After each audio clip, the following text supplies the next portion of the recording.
बिस्मिल्लाहिर्रहमानिर्रहीम। अस्सलाम वालेकुम मेंबर्स व्यूअर्स, होप सब खैर खैरियत से होंगे। आज की वीडियो में जो कुछ इंपॉर्टेंट चीज़ें डिस्कस कर लेते हैं। कल फ्राइडे है और कुछ इंपॉर्टेंट न्यूज़ आने वाली हैं, कुछ इंपॉर्टेंट इवेंट्स हैं। उसके अलावा मार्केट की आज नेगेटिव क्लोजिंग आई 89 पॉइंट। ये ऐसा कोई इतनी वरी वाली बात नहीं है, बट क्योंकि जो आगे सिचुएशन है अनक्लियर और अनसर्टनटी, उसके लिहाज से एहतियात ज़रूरी है। तो उसी चीज़ को हम थोड़ा सा डिस्कस कर लेते हैं। मार्केट के हवाले से तो देखें, मार्केट मैंने पहले भी बताया था कि इसी एक रेंज में जो सब मूव करेगी विद लो वॉल्यूम्स, जब तक कि चीज़ें प्रॉपरली पॉलिटिकल साइड पे क्लियर नहीं होती। और इकोनॉमिक साइड पे भी कोई बहुत अच्छी सिचुएशन नहीं है, बट जो वर्स्ट था वो ऑलरेडी हो चुका। और अब आप कह सकते हैं कि आने वाले दिनों में किसी ना किसी तरह हम रिवाइवल की तरफ जाएंगे, डिपेंडिंग अपॉन कि पॉलिटिकल साइड पे सिचुएशन क्या बनती है। पॉलिटिकल साइड पे अब आपको पता है कल तोशा खाना रेफरेंस उसका भी फैसला आना है, और वो बड़ा इम्पोर्टेंट है कि क्योंकि उसके बाद पूरा स्नैरियो जो है वो चेंज हो सकता है। तो लेट्स सी कि वो क्या आता है। और वो अगर market I think trading hours के दरमियान ही आएगा तो इमीडिएट उसका इफेक्ट जो है वो आप मार्केट में देख सकते हैं। तो लेट्स सी कि वो क्या आता है, और क्या वो जो फ़ैसला है हमें स्टेबिलिटी की तरफ लेके जाता है, या वो कोई फ़ैसला ऐसा आता है जो कि मज़ीद जो है वो अनसर्टेनिटी का बायस बनता है। तो ये चीज़ सिर्फ जो सी है वो इम्पेक्ट करेगी फिर। उसके अलावा FATF की भी जो न्यूज़ है वो भी आ जाएगी होपफुली कि हम जो सा ग्रे लिस्ट में रहते हैं। अगेन वही कि कुछ अच्छे स्टेटमेंट्स उनकी तरफ से अप्रिसिएशन, बट अल्टीमेटली हम ग्रे लिस्ट में ही रहते हैं या हम वाइट लिस्ट में आते हैं। तो अगर तो वाइट लिस्ट में आ जाते हैं तो फिर वो एक डेफिनेटली एक बड़ी पॉजिटिव न्यूज़ होगी, क्योंकि पिछले जो 3 साल से हम 3-4 साल आई थिंक एक ग्रे लिस्ट में चल रहे हैं। तो उसी की वजह से आपको पता है कि ये एक वो प्रॉपर जो हमारे लिए एक फॉरेन इन्वेस्टमेंट का फैक्टर है, और जो हमारी स्टैंडिंग है वर्ल्ड वाइड, वो डेफिनेटली इफ़ेक्ट करती है। तो तब तक ये सिचुएशन जब तक रहेगी, अपनी स्ट्रेटजी को कॉशियस अप्रोच के साथ लो रेट्स पर अच्छे स्टॉक्स उन्हीं में जो है आप बाइंग कर सकते हैं। बहुत से स्टॉक्स हैं जो अकामुलेट हो रहे हैं, बिल्कुल लो प्राइस के पास हैं, उनमें एंट्री ले सकते हैं। पोर्टफोलियो बिल्डिंग का टाइम है ये, बट विद पेशेंस। और इस ज़हन के साथ कि अगर बीच में जो पॉलिटिकल सिनेरियो को डेवलप होता है, वो जो डिप आता है वहाँ पर, यहाँ तो चीज़ों को हमने थोड़ा सा कैश इन हैंड रखना है कि वहाँ पे डिप पे बाय करना है या एवरेज करना है। और जो भी अब ख़रीदना है उसको हमें थोड़ा सा मीडियम टर्म के लिए उस प्लान के साथ ख़रीदना है, तो फिर हमें इंशाल्लाह ताला एक अच्छा बेनिफिट मिलेगा।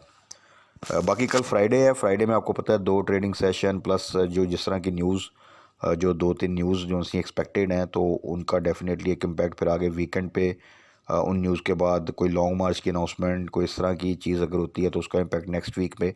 तो ये तमाम जो से चीज़ें हैं, ये इन्हीं 2-3 दिन के दरमियान जो है वो हो सकती हैं। तो इसलिए थोड़ा सा कॉशियस अप्रोच के साथ आपने कल जो है वो ट्रेड करना है, और जहाँ पे आपको अच्छा प्रॉफिट मिल रहा है वहाँ पे प्रॉफिट टेकिंग करें या स्टॉप लॉस लगाएं, और हाई साइड पे बाइंग करने की ज़रूरत नहीं है। और कल थोड़ा सा वेट एंड वॉच की पॉलिसी मेरे ख्याल में ज़्यादा बेहतर है। बाकी ओवरऑल अगर आप देखें तो गनी ग्रुप को कल हमने डिस्कस किया था, और मैंने ये बताया था कि एक कोई भी जब न्यूज़ आती है वोलेटाइल मार्केट में, तो एक इमीडिएट इफेक्ट होता है उस न्यूज़ का, जो कि हमने देखा जिस तरह उसमें मूवमेंट आई। और जीटेक में ख़ास तौर पे 2-3 रुपये का जो है वो गेन, उसको 8 रुपये से तकरीबन 10 का 2 रुपये का गेन जो उसने किया। उसके बाद क्या है कि क्योंकि ये वो स्टॉक हैं जहाँ पर हाई वॉल्यूम स्टॉक हैं, पब्लिक इन्वॉल्व होती है, तो ऐसा स्टॉक कभी भी कंटिन्यूस कैप उसको नहीं लगते, क्योंकि हर लेवल पे उसको रेजिस्टेंस मिलती है। और क्योंकि पब्लिक भी इन्वॉल्व होती है, तो इसलिए थोड़ा सा वो करेक्शन के साथ साथ जो है वो चलते हैं।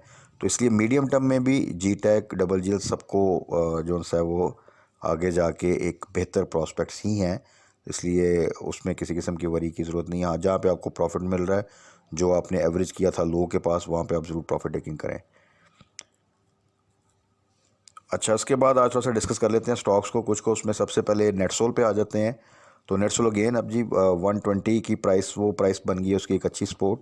और नेटसोल अपनी जो पोटेंशियल है उसको स्टिल जो सा है उसमें अभी फर्दर ग्रोथ जो सी है वो है, डिपेंडिंग अपॉन अगेन मार्केट की सिचुएशन। तो इसमें हमारा जो स्ट्रेटजी थी जो हमने डिस्कस की थी 115 का स्टॉप लॉस है अभी और वहाँ पे होल्डिंग है, और जब ये 125 से ऊपर की क्लोजिंग दे देगा तो फिर हम अपना स्टॉप लॉस जो है वो फर्दर इंक्रीज़ कर देंगे।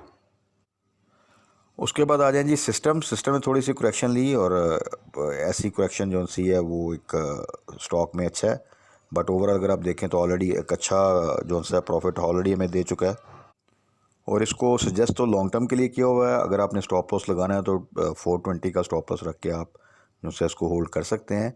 अदरवाइज़ ये ऐसा स्टॉक है जिसको आप मीडियम टू लॉन्ग टर्म के लिए प्लान करें तो इंशाल्लाह ताला फर्दर अभी काफ़ी अच्छी ग्रोथ आपको इसमें मिल सकती है। उसके बाद वेंसियन अगेन इसकी रैली ड्यू है अभी भी, ये थोड़ा सा इसने गेन किया है, बट अभी जो प्रॉपर रैली है जो इसकी ग्रोथ एक्सपेक्टेड है वो अभी आप समझ लें कि इसमें अभी वो एक गेम और एक रैली बननी है। सो वेंसियन को आप बिल्कुल टारगेट करें, बिल्कुल इसमें आप एकोमोडेट भी कर सकते हैं, डिप एवरेज भी कर सकते हैं, और जिनके पास पहले से इसकी क्वांटिटी है वो होल्ड करें, और टारगेट इसको आप इजीली जो है वो 100 प्लस का कर सकते हैं इंशाल्लाह ताला आने वाले दिनों में। तो एक्चुअली यही 80 से बिलो और 75 के आसपास वो प्राइस है जहाँ पे आपको वेंसियन को अकोमोडेट करना चाहिए, और फिर यहाँ से जब इसमें रैली बनेगी तो आपको एक अच्छा गेन जो है वो मिल जाएगा। उसके बाद आ जाए जी टैली एक्स हो चुका है, और एक्स हो के भी तकरीबन आप कह लें कि 11 के आसपास जो है इसने क्लोजिंग दी है। सो जो बेस्ट बाइंग थी हमेशा से जो हमने डिस्कस की वो 10 to 11 थी, तो उसमें आप इसका अब जो सा बोनस जो सा है वो भी ऐड कर लें तो फर्दर जो सा इसमें अब आगे ये 11-12 के पास जाता है तो एक अच्छा गेन जो सा है वो हमें मिल जाएगा।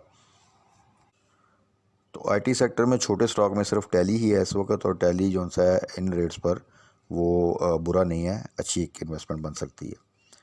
उसके बाद आ जाए जी हैस्कोल मार्केट लीडर है आज, और वॉल्यूम के हिसाब से, और नेगेटिव मार्केट में भी इसमें काफ़ी पॉजिटिव मोमेंट रही।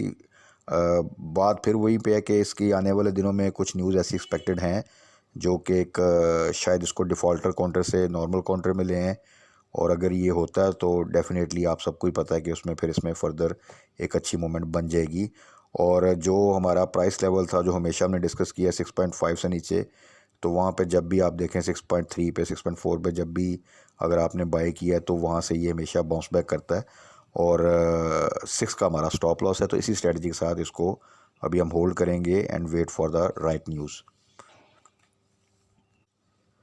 उसके बाद आ जाए जी हम नेटवर्क आपको याद है ये भी जब 6.5 से नीचे आता है तो हमेशा मैंने सजेस्ट किया कि वहाँ पे आप इसको बाय कर सकते हैं, और एक आपको स्विंग ट्रेड मिल जाएगी जो कि तकरीबन 7.5 से 8 के दरमियान प्रॉफिट टेकिंग लेवल्स आता है, और इस तरह की मूवमेंट इसने दी है।